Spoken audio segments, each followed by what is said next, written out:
Your toilet flush is barely doing its job anymore. And the crazy part? The parts inside are probably fine. The real problem is hiding in 3 spots most people never check. Everyone assumes a weak flush means a broken part and a trip to the hardware store. But most of the time, it's not broken at all, it's just blocked, low, or clogged in a way you can fix for free in minutes. Here are the 3 spots to check. 3. The water level in the tank.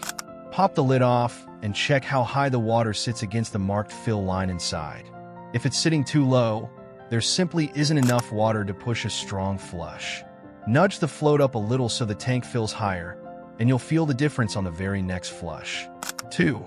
The rim jets under the bowl's edge. Run your finger just under the rim of the bowl. Those tiny holes are what release water during a flush. Mineral buildup clogs them slowly over time, quietly killing your flush strength without you noticing. A wire or old toothbrush clears them out fast, and the power comes right back. 1. The siphon jet at the bottom of the bowl. This is the real engine of your flush, the hole that creates suction to pull everything down. If it's even partially blocked, nothing else you fix will matter much. A bit of vinegar and a small brush clears it out, and suddenly your flush feels brand new again. 3 tiny checks, $0 spent, and a flush that finally works like it should.